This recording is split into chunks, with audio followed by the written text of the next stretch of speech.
Hello everyone, my name is Protesilaos, also known as Prot. In this video I want to talk to you about ISEARCH and some closely related commands.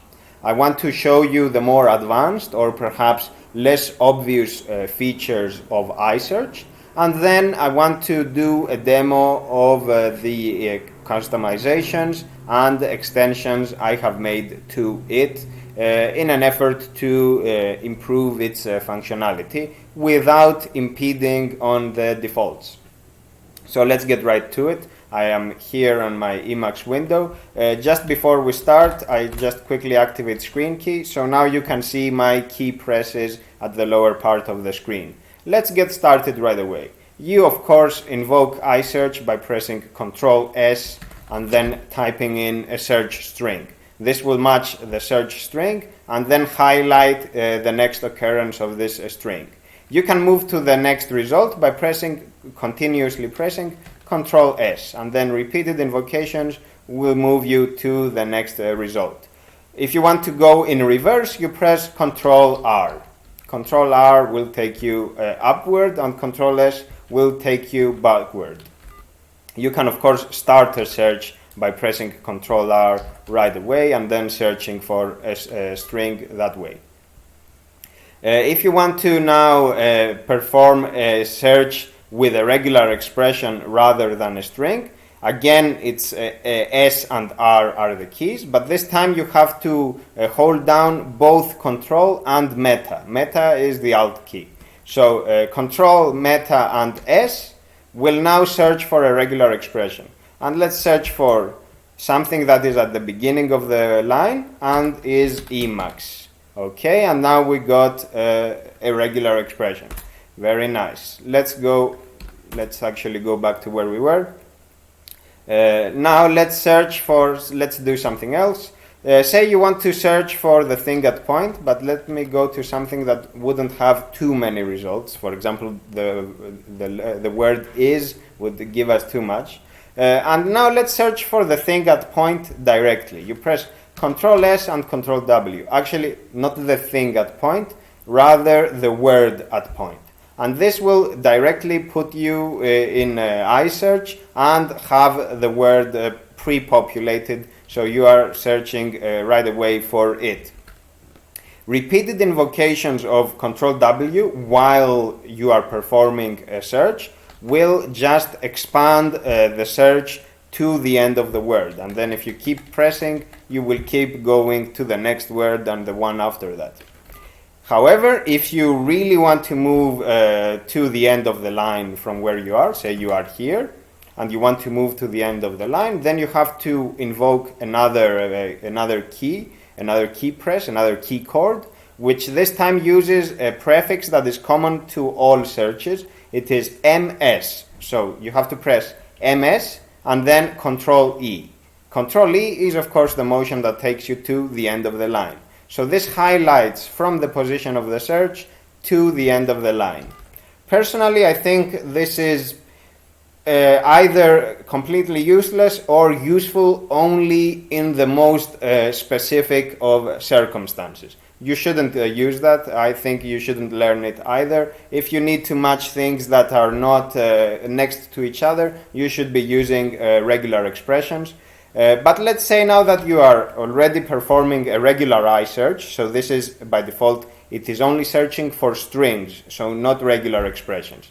But let's say now that you want to switch to regular expression without quitting this search. You will just press Meta and R. And now your regular ISEARCH has become a regex-aware ISEARCH. So let's search for a wildcard, and let's limit this to this.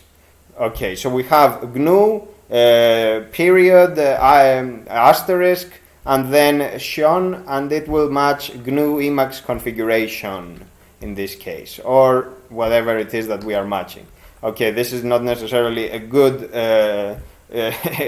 test of regular expressions, but you get the idea. You shouldn't be trying to match words like this because search results that are for strings that are this long will either be limited or maybe you won't get anything useful out of them. But of course, there may be some cases where you need to match something like this, and you do it that way. Let's say now that you want to match, and just to say on this, one last thing on this, if you are in the middle of the word and you press Ctrl S and Ctrl W, it will just expand to the end of the word. There is no motion that I am aware of that will put the point to the beginning of the word and then match the whole word. So you have to be at the beginning of the word if you want to match the whole word. Okay, now let's say that you want to match something. Let's come, for example, to this thing here. If you were to perform Ctrl S W, it will match like this. But if you want to match the thing at point rather than the word at point, you have to press MS, which is the common prefix, and then the dot. So this is a better way of matching things, and it will expand this way again. This uses different word boundaries. So if you are running this on the name of a function, actually, let's go to one function and see this directly. So I am here. If I press Ctrl S, Ctrl W, I am just matching this word. But if I press MS and the period, I am matching the whole thing here. The whole. I'm not sure how these are called. I'm not an eLisp programmer. But the whole name of the function, you just match it by pressing MS and then period. Whereas Ctrl S W only matches a word. Now, let's see what else we can do with this. Let's say now that you want to perform a search. Let's search, for example, for the verb choose, to choose. And now let's say that you want to run an occur function on the thing you are already searching for. You can invoke occur directly, of course, by pressing MS and then the letter O. But if you do that while searching, it will not ask you for the thing that you want to search. It will directly produce the results. Let me show this in practice again. If you run MSO, it will ask you for a search string or a regular expression. So you have to run the thing you want to search for. But if you search for the word and then MSO, you get the results of the thing you are searching for right away. By the way, if you check my backlog, I have a video on occur. This is a very powerful piece of functionality, and you can make great things with this because you can convert it into an editable buffer. And of course, an editable buffer means that you can bring the full power of Emacs to this thing here and edit it the way you will, with regular expressions, with keyboard macros, multiple cursors, whatever it is that you are doing, however it is that you are editing text.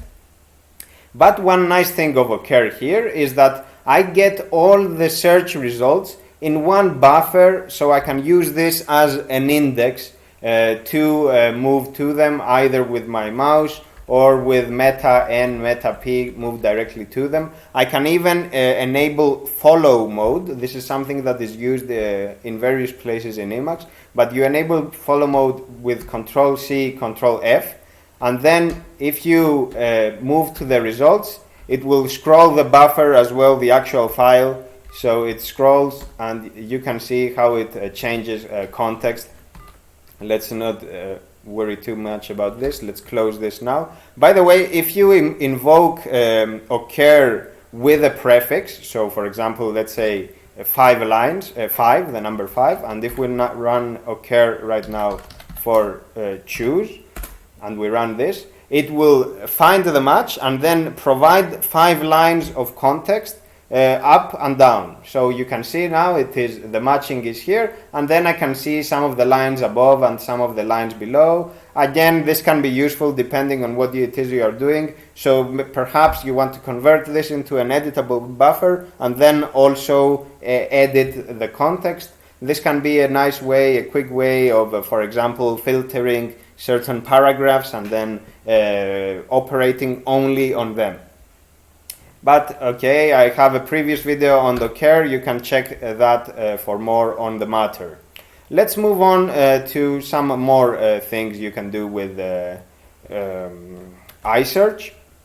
Let's move to the section actually where I have the iSearch configs, because I am about to show you as well some of the customizations I have made. There is an option to highlight the thing that you are searching for and to keep the highlight permanent. If you are searching for, let's say, prompt, and you want to keep this highlighted permanently, you press MS, which is the common prefix, H for highlight, and then R for regular expression. Because you are already searching for something, it will not ask you what you want to highlight. It will just bring up a menu telling you what your highlight options is, and you can use all the faces that your theme provides. Because I am using my own themes, I have, it's called the Modus themes. I have various faces that are used throughout. For example, I want to style this in intense magenta. Okay, so I can see that this is permanently highlighted, and I can keep a visual note of this for as long as I want. When I want to cancel this, I just press MSH and then the letter U, and it will ask me what it is that I want to cancel. Because I only have one, it will give me that.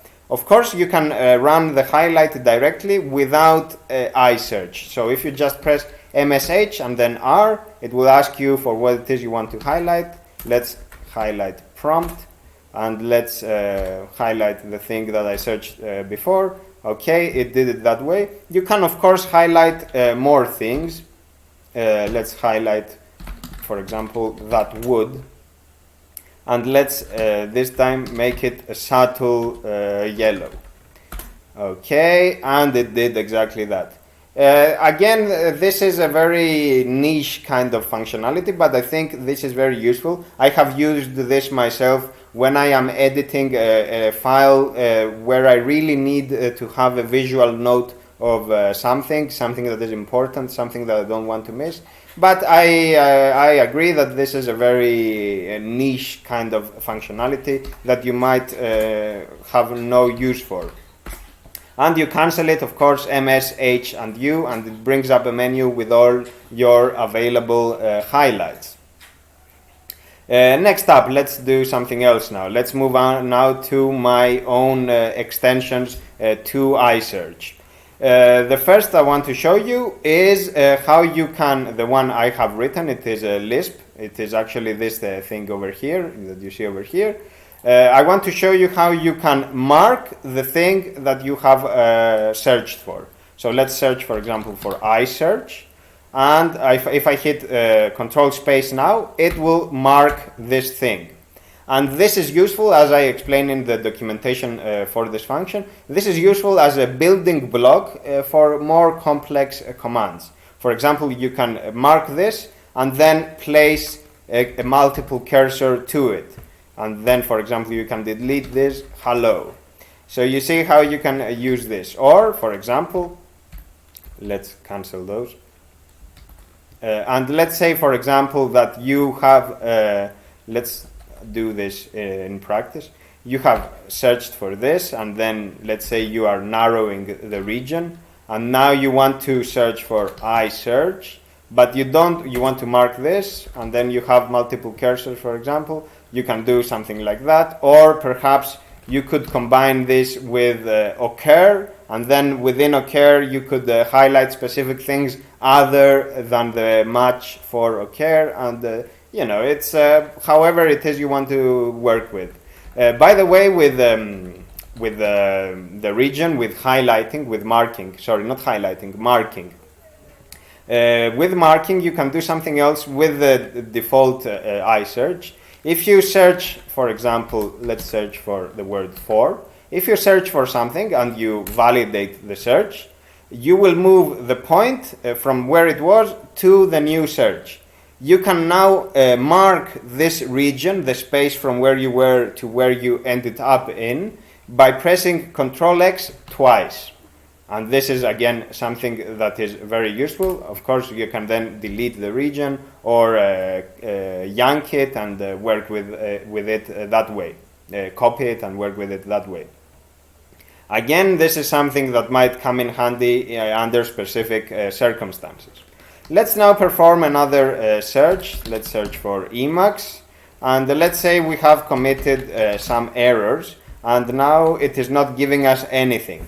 You can edit the thing that you are searching by pressing meta and the letter E, and this will bring this will bring the point to where the error is, and then you can just delete it and continue typing again. Once you have confirmed the edit, you hit the return key and you are back to editing the thing. Or this is an extension that I have added. If you search and you make a mistake, if you normally hit backspace, it will just delete one character. But because my error here is many characters long, I don't want to keep on hitting backspace until I get the thing that I want. I just want to hit backspace once and delete the entirety of the error. Only the erroneous part, not the valid part. So I have this function here. I just press I just press backspace, and it deletes all the things that are not matching the search, and it leaves me just with the valid search result. A minor tweak, but a very, very, very useful one. It speeds up things considerably. This, by the way, I have taken from the ISEARCH Plus library. By the way, I have links to all these in my file, and of course I will link to my file in the description, my configs, from where you can get these. And I think there is one more that I haven't demoed. What is this? Okay, let's show the last one. Let's come, for example, let's come here, and let's move to this word. Let's say that I have a region that is already active. If I run Control S now, it will search for this thing directly. Because I don't have any match for this, if I hit backspace, it will delete the whole thing. Let's run for something more realistic. And if I press search for this, it will give me all the results. Again, this is a small tweak, but I think this is very useful. For example, let's say I am here, and I have highlighted this. I don't want to type this whole thing out. I now want to just search for this thing. And I just press search. It will search for the region that I have marked. Very easy, very convenient, and does not break any kind of default functionality. It's just an extension of what you already know. And this basically covers it, I would say. Yeah, this basically covers it. I will link to my Emacs init file in the description, from where you can find these customizations that I have made. By the way, and this I plan to do a video on this, if you want to search for help, let's say you want to search for help concerning the keys that are relevant to ISEARCH. You will press Ctrl H, which is the common prefix for all help commands, then the letter K, which means for keyboard stuff, and then you just press the key that you want to search for. And this will bring up a buffer with all the useful commands that you can use while performing an ISEARCH. So I have not demoed everything. For example, there is here an option to toggle case sensitivity, so capital words or capital letters or not, and many other little things. However, what I showed you here is the commands which I personally find useful. The other ones are very niche, very specific, and I think when you get into the point of trying to perfect your search results, your search terms, that way you are actually losing your time. It's better to cancel it or do a regular expression or things like that. And just the very last thing is there is a package called Swiper. It's a vastly different way of searching for things because it matches lines. Swiper is of course a very popular package. I am using Swiper. I have Swiper, but I have assigned it to a key code which is uncommon. It is super, so this is usually the Windows key, super and the letter S. and this can search for things in a more fuzzy way, and it matches lines and it displays the output of the entire line that it's matching. I am not replacing ISEARCH with Swiper, and the reason is because ISEARCH is an extremely useful tool for quickly moving up and down the buffer. For example, I am here and I want to go to this thing over here. I don't want to, of course I don't want to use the mouse, but I also don't want to do something like this and then go, you know, you get the thing. I don't want to do that. I don't want to keep moving like this. I want to go directly to the thing that I am looking at. You just invoke ISEARCH and then you search for what it is you want to move to, and you go that way. And of course you can do the backward ISEARCH as well with Control-R. So that way I think Swiper is not a replacement for ISEARCH, it's an enhancement for those cases where you are searching using a different approach. It's more fuzzy, more flexible, I think, not fuzzy, flexible. It's more flexible and it is matching lines and it displays those lines in the mini buffer and you can move to them that way. I think they cover a different niche and you have to experiment with them for a while to see what suits your needs. But for me, it's ISEARCH for the things that I demoed, and then Swiper for all the rest, the more tricky searches. That's all for now, folks. I will provide the link to my file in the description. Thank you very much for your attention. Goodbye for now.